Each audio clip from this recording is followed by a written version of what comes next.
भैया एक बात बोले, बड़े भाग मानस तनु पावा, सुर दुर्लभ सदग्रंथ ही गावा। बड़े भाग्य से मनुष्य तन मिला। मनुष्य तन पाकर हम लोगों का भाग्य तो देखो, बड़े भाग्य से मनुष्य तन पाया, पर उससे बड़ा भाग्य तो ये है भारत जैसा वतन पाया है। बड़ा भाग्य मनुष्य तन और बड़ा भाग्य भारत जैसा वतन। लेकिन भैया उससे भी बड़ा भाग्य और है। बोले क्या? सनातन जैसा धर्म पाया।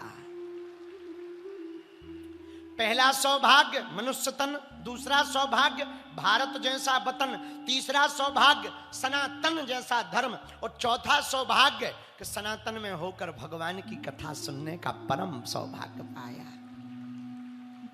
सब नहीं सुन पाते। बड़े भाग पाये सत्संगा।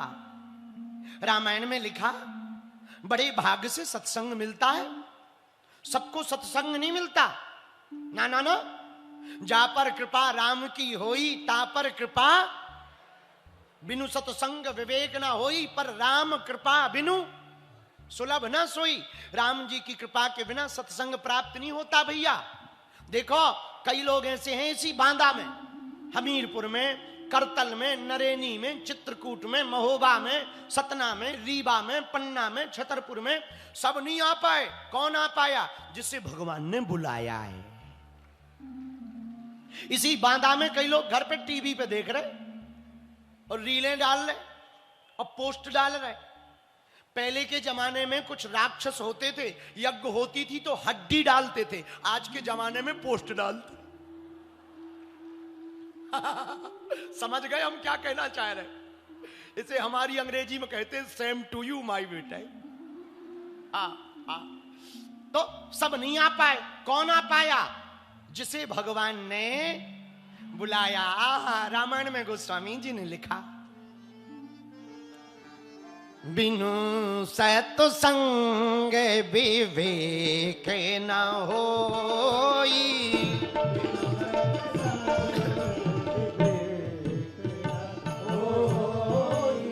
राम कृपा बिनु सुलभ न सोई।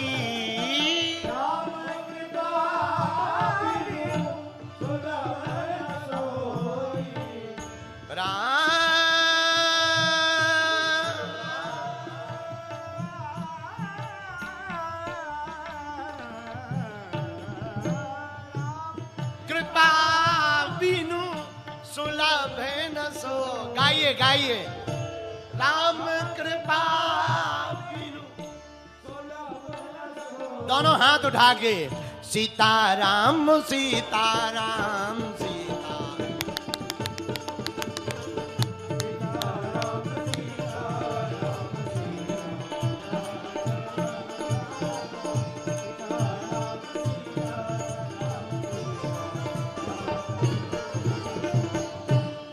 राम कृपा बिनु सुलभ न सोई। बिना राम जी की कृपा के बिना भैया सत्संग प्राप्त नहीं हो सकता। सत्संग को पाने के लिए राम जी की कृपा जरूरी है। मेरे पागलों, जितने भी आज बांदा की इस कथा के महामहोत्सव महाकुंभ में विराजमान हैं, खड़े हैं, आए हैं, बैठे हैं, भैया एक बात मान लो, हमारी गांठ बांध लेना, तुम पे भगवान की बहुत कृपा है, बहुत कृपा है। पर एक बात बोले, कह दो, बोलो जरा जोर से तो कहो। हम लोग भगवान से प्रेम करें ये आस्था है। क्या है? भक्ति नहीं है, आस्था। तुम यहां आ गए ये आस्था है। हम तो कुछ और ही चाहते। पूछो क्या चाहते? तुम भगवान को प्रेम करते हो ये आस्था है, पर भगवान तुमसे प्रेम करने लगे ये भक्ति है? आप कथा में आ गए ये कृपा है, लेकिन प्रभु तुम्हारे जीवन में आ जाएं ये महाकृपा है। आप कथा में आ गए ये भाग्य है, लेकिन प्रभु तुम्हारे जीवन में आ जाएं ये परम भाग्य है। बोलो है कि नहीं? तो कथा में इसलिए नहीं बैठो कि हमारा प्रेम भगवान से हो जाए, इसलिए बैठो कि भगवान को भी हमसे प्रेम हो जाए। किसी शायर ने लिखा है, आज नहीं तो कल इकरार होगा, हमें इस बंसी वाले से प्यार हुआ है, इसको भी कभी हमसे प्यार होगा। इसलिए मेरे प्रिय जनों, आहा, आज के भाग्य की क्या सराहना करें। चौथे दिन की कथा, हनुमान जी का चरित्र चल रहा। कल की कथा में कौन कौन आया था? चौपाई याद है हनुमान चालीसा की? आहा, हनुमान चालीसा पर जब कथा गा रहे थे, चौपाई बड़ी अद्भुत थी। दुर्गम काज जगत के जेते, दुर्गम काज गाइए। दुर्गम काज जगत,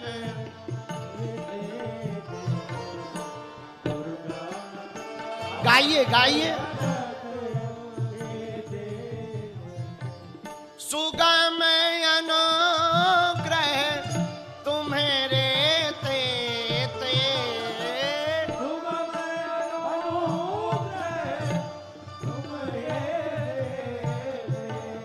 सुगम अनुग्रह तुम्हारे तेते,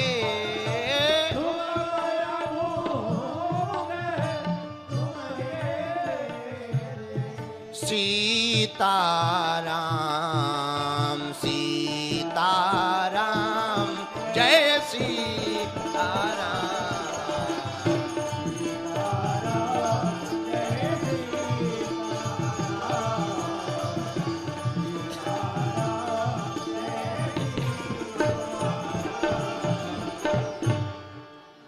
जब दुनिया में कोई कठिन काम तुम्हारे जीवन में आ जाए तो हनुमान जी की शरण मांग लेना, ले लेना। मेरे पागलो, ये दुर्गम काज करने में सक्षम है, ये सुगम कर देते, दुर्गम को सुगम कर देते, कठिन को सरल कर देते। इसलिए तो इन्हें हनुमान जी कहा जाता। जो कठिन को सरल कर दे वो हनुमान है, और जो सरल को उपलब्ध कर दे वो हनुमान है। हनुमान जी कठिन को सरल और सरल को उपलब्ध। कई चीजें सरल होती हैं, दिखती हैं, पर मिलती नहीं है। जैसे कई लोग हमसे कहते, गुरुजी तुम मिलते ही नहीं। अच्छा, चाहे जिसको मिल जाते हैं, पर एक बात बोले, कई बार बहुत कठिन काम जब आ जाए तब हनुमान जी की शरण पहले ही ले लो, कठिनता आवे ही ना। हमारे गांव में एक अच्छी बात कहते थे, बहुत प्राचीन प्रचलित दोहा है, दुख में सुमरन सब करें, सुख में करे ना कोई, जो एक बार सुख में करे सो दुख काहे को। हम लोग भगवान का भजन कब करते हैं? जब घुटना दर्द करने लगे तब बागेश्वर धाम याद आते। हाँ, अब घुटना जब भूत लग जाए, बोले कहाँ? बोले चलो बागेश्वर धाम चलो, वहीं हटेंगे, वहीं जाएंगे। बताइए, पहले ही हनुमान जी के चरण पकड़ लो, क्या बिगड़ जाएगा? लेकिन हम लोग कब, जब मुसीबत आती है तब भगवान याद आते हैं, जब विपत्ति आती तब भगवान याद आते। कोई बात नहीं, मुसीबत पे भी भगवान को भज रहे, कोई बुराई नहीं, कम से कम ना भजने से तो बेहतर है भज रहे। पर भैया, कभी तुम्हें लगे कि ये काम कठिन है, ये काम हो नहीं पाएगा, हम वचन देकर कह रहे, तुम हनुमान चालीसा का आधार ले लेना। दुर्गम काज जगत के जेते, सुगम अनुग्रह तुमरे देते। हनुमान जी ने दुर्गम काज सरल किए। कौन कौन से? अनेक। जानकी माता का पता लगाया, ये दुर्गम काज। लंका में रावण को अधमरा किया, ये दुर्गम काज। लंका को जलाया, ये दुर्गम काज। संजीवनी बूटी लाए, ये दुर्गम काज है। लक्ष्मण के प्राण बचाए, ये दुर्गम काज है। सुग्रीव को राम से मिलाया, ये दुर्गम काज। तुलसीदास जी को भी राम से मिलाया, ये दुर्गम काज। इन सब दुर्गम काज को हनुमान जी ने सुगम किया। इसलिए तुलसीदास जी ने हनुमान जी के लिए उपमा लिखी, दुर्गम काज जगत के जेते, सुगम अनुग्रह तुम्हारे तेते। अच्छा, तेते पे एक बात कहें हम। तेते का अर्थ उपलब्ध कराना। ते इसके 2-3 अर्थ होते हैं, पर एक अर्थ पे बात करें। जो आपको कठिन लगे वो हनुमान जी की चरण शरण में आप छोड़ दो। हम वचन देकर कह रहे, कोई काम किसी भक्त का साधक का ना हो रहा हो, यदि सच्चे मन से आप हनुमान चालीसा के 40 दिनों तक 100 पाठ का अनुष्ठान करोगे, हनुमान जी को करना ही पड़ेगा। जो 7 बार पाठ कर कोई छूट है बंदी, महासुख होई। तो हनुमान जी तेते का अर्थ, हनुमान जी सरलता के साथ उसको उपलब्ध कराते हैं जिसकी आवश्यकता है, जो चाहिए।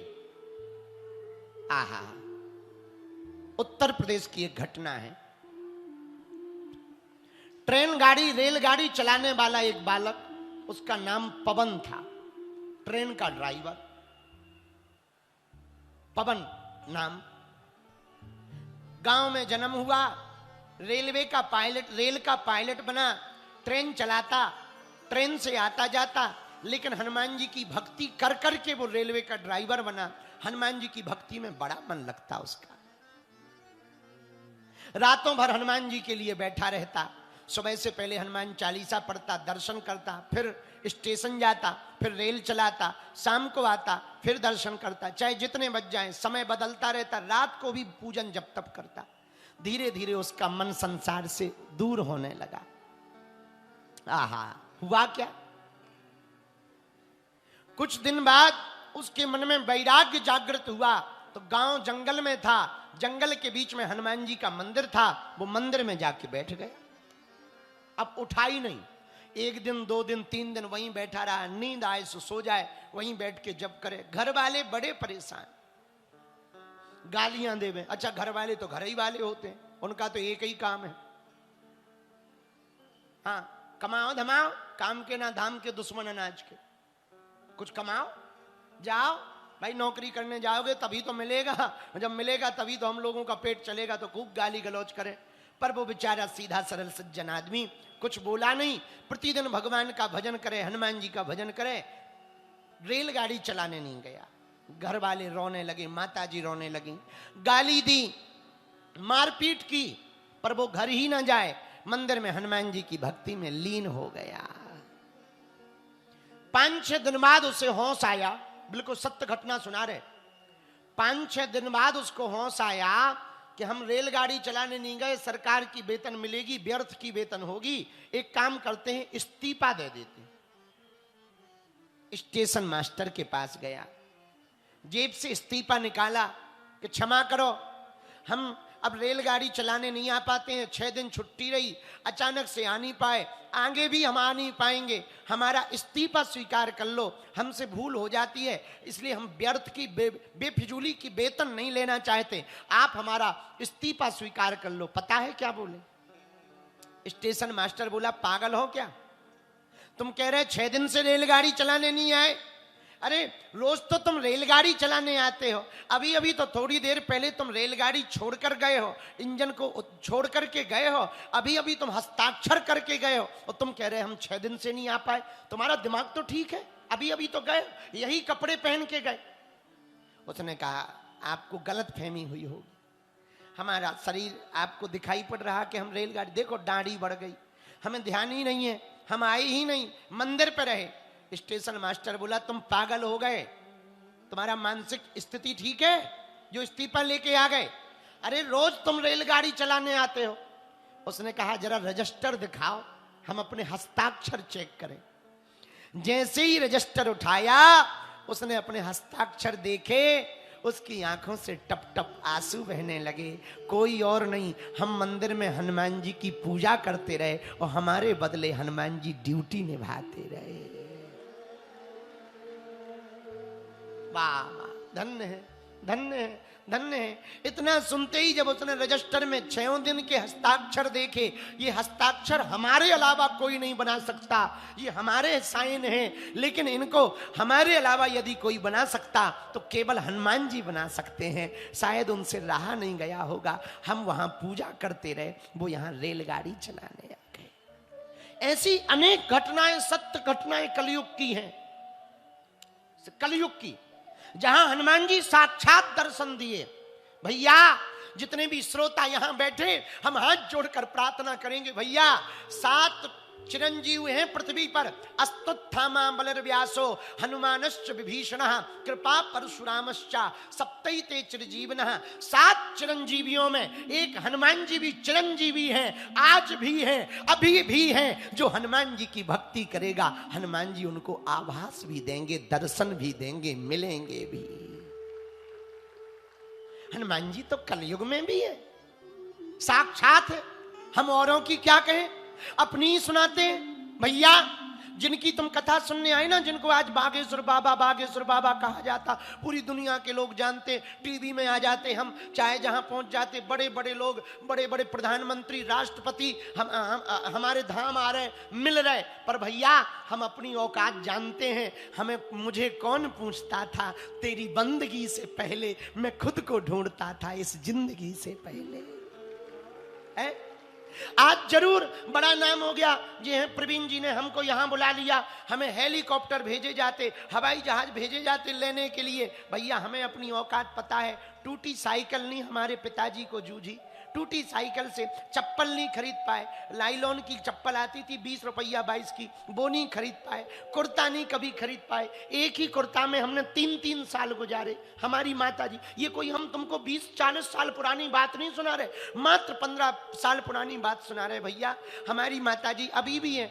भैया एक साड़ी पहन के रहती थी, और जब साड़ी फट जाती थी ना, रस्सी से बांध लेती थी। दूसरी साड़ी नहीं होती थी, उसी से बांध लेती थी, पर कभी शिकायत नहीं करती। भैया 3-3 दिन भूखे रहे, किसी ने नहीं पूछा। हमारे गांव वाले, हमारे अपने जिनको हम कहते थे ना, आज भी हम उनको अपना कहते, वो हमारे पिताजी का नाम कार्ड में नहीं लिखवाते थे कि हम फटे कपड़ा पहन के आ जाएंगे तो उनकी बेइज्जती हो जाएगी। भैया ये हमारी औकात थी, इतने नालायक थे। ये हनुमान जी की कृपा का प्रसाद है कि आज कथा कहने लायक हो गए, दरबार लगाने लगे, अस्पताल बनने लगा, बेटियों का विवाह होने लगा, जगह जगह बुलाया जाने लगा। भैया ये हमारा चमत्कार नहीं है, ये कलिकाल के देवता बजरंग बली का चमत्कार है। अच्छा भैया दूसरी बात, बाकी तो तुम मजाक में लेते, हम भी मजाक में ही बोलते, पर सच बता रहे। हमारे पिताजी कभी सपने में हमने नहीं सोचा कि विदेश जाएंगे। आज 12-12 देश जा रहे। अंग्रेजों के जो वहां के प्रेसिडेंट होते, वो प्रधानमंत्री मिलने आते, हमें अंग्रेजी नहीं आती। भैया ये प्रत्यक्ष चमत्कार हनुमान जी का है। हम प्रार्थना करेंगे, बांधा के पागलो तुम दुनिया से आशा मत करना, आशा करनी ही है तो बजरंग बली से करना, ये कभी धोखा नहीं देते। जब कोई नहीं होता यही साथ देते। तुम दुनिया वालों के भरोसे मत रहना। ये दुनिया बहुत विचित्र है। ये दुनिया सिर्फ बड़ों बड़ों को देखती है। तुमने मंच पे नहीं देखा जो प्रसिद्ध होते हैं, पैसा वाले होते हैं, वही मंच पे आते हैं। गरीब तो सिर्फ ताली बजाने के काम आता है। गरीबों का कोई नहीं होता। गरीबों का तो भैया सिर्फ भगवान होता है, सिर्फ भगवान होता। हमने वो दिन देखे हैं, हमने वो रातें देखी हैं। हमारी दीपावली में पूड़ी नहीं बनती थी। कभी यदि डालडा मिल जाए ना तो पूड़ी बन जाती थी ना। तो पता है जिस दिन पूड़ी बनती थी उसी दिन दीपावली कहलाती थी। भैया कली काल के देवता हनुमान जी हैं।